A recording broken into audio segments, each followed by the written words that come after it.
তো নবী করিম সাল্লাল্লাহু আলাইহি ওয়াসাল্লাম বিস্ময় প্রকাশ করে বললেন, তারা কি আমাকে বের করে দেবে? রাসূলুল্লাহ সাল্লাল্লাহু আলাইহি ওয়াসাল্লাম এটা বলতেছে, তারা কি আমাকে বের করে দেবে? তো ওয়ারাকা বলেন, হ্যাঁ, আপনার মতো কেউ যখনই এই বার্তা নিয়ে আসে তখনই তাকে বিরোধিতা করা হয়।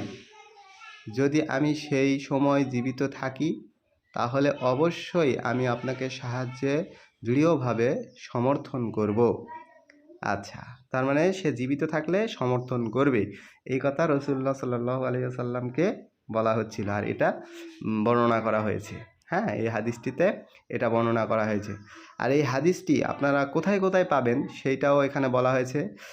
বুখারী শরীফে 4 নম্বর হাদিস, এবং এই হাদিসটিরই ব্যাখ্যামূলক অবস্থান দেখতে গেলে সহিহ মুসলিম 160 নম্বর হাদিস, সুনানে আন-নাসাই এবং ইবনে হিব্বান, মুসনাদ আহমদ ইত্যাদিতে এরূপ বর্ণনা করা হয়েছে। মানে এই হাদিসগুলোতেও এইটা বর্ণনা করা হয়েছে।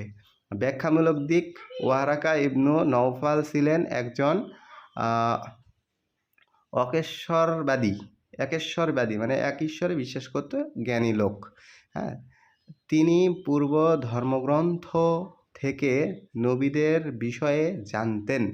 পূর্ব ধর্মগ্রন্থ মানে এখানে তৌরাত, জবুর, ইনজিলের কথা বলা হচ্ছে।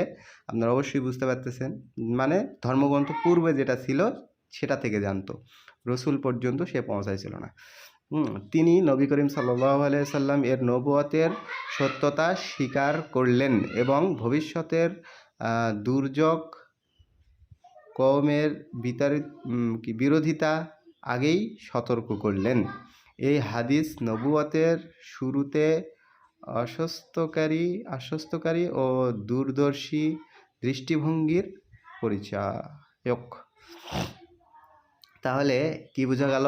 যে হাদিসের মধ্যে এই জিনিসগুলা ক্লিয়ারলি বোঝা যাচ্ছে যে রসুল যে নবুয়ত, তার যে নবুয়ত পাবে সেটা তারাও আন্দাজ করতে পেরেছিল, ঠিক আছে? আর তারা যদি সেই সময় থাকতো, বলছে যে সেও ইসলাম গ্রহণ করে নিত, ঠিক আছে? কিন্তু তারা আল্লাহ এক এটাতেও বিশ্বাস করত, কারণ পূর্ববর্তী নবীদের কিতাব তাদের কাছে ছিল, রসুল তাদেরকে তখন এটা করে দেওয়া হয় নাই।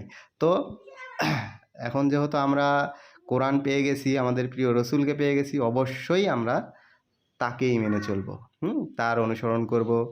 হ্যাঁ, আদার যা কিছু আছে সব কিছু আল্লাহর জন্য এবং রসুলের জন্য উৎসর্গ, ঠিক আছে?